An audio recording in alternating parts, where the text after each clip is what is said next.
కలతలు లేని, కడగళ్ళు లేని, కల్లోల స్థితిగతులు దరికే రాని ఒక అద్భుతమైనటువంటి నగరం. దాని గురించి కొన్ని వర్ణనలు బైబిల్లో ఉన్నాయి. అలాగన ఒక టీం వచ్చారు. ఒకసారి 4-5 కలిసి వచ్చారు. మళ్ళీ వాళ్ళు కూడా నా క్లాస్ ఇవ్వడానికి వచ్చారు.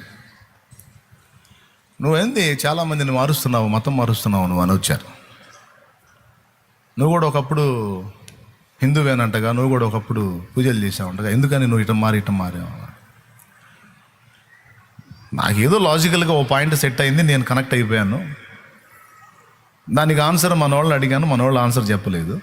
మీరు చెప్పండి, నేను ఇప్పుడైనా సరే నేను ఒక నిర్ణయానికి వస్తాను. నాకు సత్యం కావాలి. వీళ్ళు వెటకారం చేద్దామని వచ్చాను. ఈ సరుకు అంతా నాకే తగిలింది. దుర్బోధల సరుకు, వెటకారాల సరుకు, సృష్టికర్తను ఎగతాళి చేద్దాం అనుకున్న సరుకు, ఇదంతా నాకే తగిలింది. మళ్ళీ వాళ్ళ కర్మో నా కర్మో నాకు అర్థం కాల. నేను చెప్పి అర్థమవుతుంది ఇక మీకు. వాళ్ళు వచ్చి అన్నారు, మనకి ఇంతమంది ఉన్నారు కదా, ఇంతమందిని వదిలిపెట్టి పోయి వేరే మతంలో నువ్వు ఎందుకు కలిసావు అన్నారు. నేను నా మతం అనుకున్న దానిలో నా ప్రశ్నకు జవాబు దొరకలేదు, అందుకని నేను అటు షిఫ్ట్ అవ్వాల్సి వచ్చింది అన్నారు. ఏంటి నీ ప్రశ్న అన్నారు. నేను పాపిని, మీరు పాపులను ఒప్పుకుంటారా అని అడిగాను. వాళ్ళలో కొంతమంది ఒప్పుకుంటాం అన్నారు, కొంతమంది ఆహా మేము ఒప్పుకోం అన్నారు. ఓకే, మీరు స్పెషల్గా ఊడిపడ్డారేమో, వీళ్ళు ఒప్పుకున్నారుగా. ఆయన మీరు ఒప్పుకున్నా ఒప్పుకోకపోయినా హైందవ సాహిత్యంలో సహస్రనామావళిలు పుస్తకాల్లో దొరికిద్ది. విష్ణు సహస్రనామావళి, శివ నామావళిలు ఉంటాయి. అట్లా నాకు విష్ణు సహస్రనామావళి పుస్తకంలో 12వ పేజీలో ఓ మంత్రం కనపడింది. పాపోహం పాపకర్మాణం పాపాత్మ పాప సంభవ త్రాహిమాం కృపయాం దేవా శరణాగత వత్సల అన్యదా శరణం నాస్తి త్వమేవ శరణం మమ తస్మాత్ కారుణ్య భావేన రక్ష జనార్దన అనుంది. అంటే దాని ఆంతర్యం ఏంటంటే, పాపోహం నేను పాపిని, పాపకర్మాణం పాపకర్మలు చేస్తున్నాను, పాపాత్మ నా ఆత్మ కూడా పాపం చేతనే ఉన్నది, పాప సంభవించినంటే పుట్టుట పాపంలోనే పుట్టాను, రాహిమాం కృపయాం దేవా ఓ కృప కలిగిన దేవుడని శరణు వచ్చాను, అన్యదా శరణం నాస్తి అంటే నేను చేసే పాపాలకి నేను ఇచ్చే లంచాలు నువ్వు తీసుకొని నన్ను వదిలిపెట్టవన్న సంగతి నాకు తెలుసు. అన్యదా శరణం నాస్తి వేరే మార్గాల్లో శరణం లేదు, త్వమేవ శరణం మమ తమరే నాకు ఏదన్నా దయ చూపాలి, దారి చూపాలి. తస్మాత్ కారుణ్య భావేన ఈ కారణమును బట్టి ఓ కరుణా సముద్రుడైన దేవా రక్ష జనార్దన నువ్వే నన్ను రక్షించాలి, ఓ జన్లను ఉద్ధరించువాడా అంటున్నాడు పంతులు గారు. మీరెందుకు చప్పట్లు కొట్టారు? మీకు బాగా అనిపించిందా? దేవునికి స్తోత్రం కలుగును గాక. చెప్పండి. కాబట్టి మీరు పాపులు అని ఒప్పుకున్నా ఒప్పుకోకపోయినా పొద్దున్న నుంచి సాయంత్రం దాకా పూజలో నిమగ్నమయ్యే ఓ బ్రాహ్మణుడు ఏమన్నా మాట్లాడుతున్నాడంటే, నేను పాపిని, పాపకర్మాలు చేస్తున్నాను, నా ఆత్మ కూడా పాపం చేతనే ఉన్నది, అసలు నేను పుట్టడమే పాపంలో పుట్టానని ఒప్పుకుంటున్నాడు. కావాలంటే పుస్తకం పేరు, పేజీ నంబరు మొత్తం చెప్పా, తెచ్చుకొని చదువుకో, ఉందో లేదో చూడు, లేకపోతే నేను తీసుకొచ్చి ఇస్తాను, నా దగ్గర ఉంది పుస్తకం. కాబట్టి ఇప్పుడు నేను పాపిని, మీరు పాపులు. మనం చేసిన పాతకాల ఫలితంగా మనకి 2 వస్తున్నాయి. ఒకటి, భూమి మీద జీవించే జీవితంలో నెమ్మది, ప్రశాంతత, సంతోషం, సుఖం అనేవి లేవు.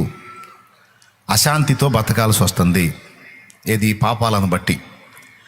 సరే, ఈ బతికే ఏదో 70-80 ఏళ్ళు బతుకుతాం, తర్వాత సత్తం పీడబోయింది అనుకుందామా?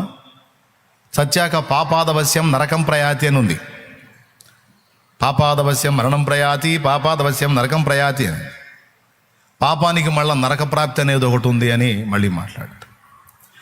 అరే, బతుకులోనే వేదన అనుకుంటే చచ్చిన తర్వాత కూడా ఆత్మ నరకానికి పోయిద్దనే సత్యం మీరే రాశారు. అన్ని గ్రంథాలు బైబిల్ చెప్పింది, హైందవ సాహిత్యం గరుడ పురాణం చెప్పింది, ముస్లిం ఖురాన్ గ్రంథం కూడా చెప్పింది నరకం ఉందని. కాబట్టి ఇప్పుడు నేను నరకంలోకి పోకుండా దేవుడిచ్చే ఆ మోక్షరాజ్యంలోనికి చేరాలంటే పాపిగా అయితే నాకు ప్రవేశం లేదు. నా పాపాల నుండి నేను బయటపడాలి. నా పాపం విషయమై విమోచన పొందితే కానీ నేను అక్కడికి చేరలేను.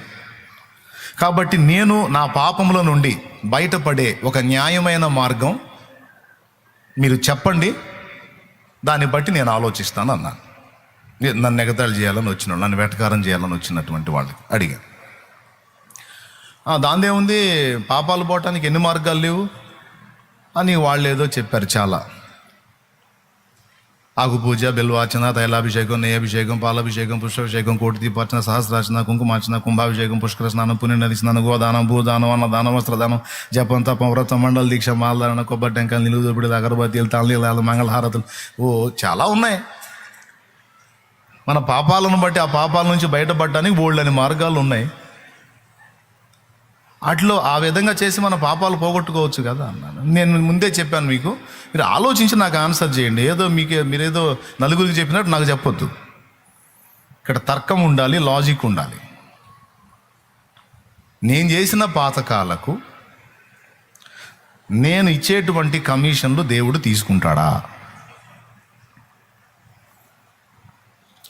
ఇప్పుడు మీరు చెప్పిన కమిషన్లేగా ప్రతిఫలాలు. ఆ పాపాన్ని పోగొట్టుకోవడానికి, స్వామి ఇదిగో నీకు ఇది ఇస్తున్నా, ఇది తీసుకొని నన్ను కవర్ చేయి, నన్ను వదిలేసాయి. ఇప్పుడు నేను 10 మందిని ముంచా, 10 మంది జీవితాలు నాశనం చేశా. నా వల్ల 10 మంది జీవితాలు నాశనం అయినాయి. నేను పోయి దేవునికి ఇందాక మీరు చెప్పినవి కొన్ని చేశా. అవి చేశానని దేవుడు నన్ను వదిలేశాడు అనుకోండి. మరి నా వల్ల అన్యాయం అయిపోయిన 10 కుటుంబాలకు దేవుడు ఏం సమాధానం చెప్తాడు? మీరు నాశనం అయిపోతే పొండ్రా, వాడు మిమ్మల్ని నాశనం చేసినా నాకు ఇది చేశాడు కాబట్టి నేను వాడినే ఆమోదిస్తాను కానీ మిమ్మల్ని పట్టించుకోను అంటాడా? అసలు అది న్యాయమేనా? అతడు దేవుడు అవుతాడా? తప్పు చేసిన వాడిని శిక్షించడం న్యాయమా? లంచం తీసుకుని వదిలేయటం న్యాయమా? శిక్షించడమే న్యాయం. మరి మీరు లంచాలు బేసిక్ చెప్తున్నారు, అది కుదరదు. న్యాయంగా చెప్పండి నాకు సమాధానం. న్యాయంగా అంటే మరి మీ దానిలో ఏముంది అన్నాడు. అట్లా అడుగు, బాగుంది. ఇప్పుడు నువ్వు నమ్మిన దానిలో ఏముంది అన్నాడు. ఇంక వాళ్ళు ఏం చెప్పినా అదే చెప్తారు. ఇంకొక మార్గం లేదు. ఎందుకంటే నేను తెలుసుకుంది కాదు, నేను ఎరగంది కాదు. అది నేను పుట్టింది అందులో, పెరిగింది అందులో, నిన్న మొన్నటిదాకా పొల్లాడింది అందులో. ఈ మధ్య వచ్చా. నాకు తెలియని కొత్త కథ ఏం చెప్తారు? చిన్ననాటి నుంచి వెతికిందే చదివిందేగా. నాకున్న స్టడీ 10th లోపే అయినా తెలుగు సబ్జెక్ట్ అంటే మహా పిచ్చి నాకు. సాంస్క్రిట్ ఒకటి, తెలుగు ఒకటి మహా పిచ్చి. భాషా విధమైనటువంటి జ్ఞానం నాకు అవసరమైద్దనే ఏమో మహానుభావుడు అంతవరకు మాత్రం బాగా ఎక్కించాడు బుర్రకే. దేవునికి స్తోత్రం కలుగును గాక.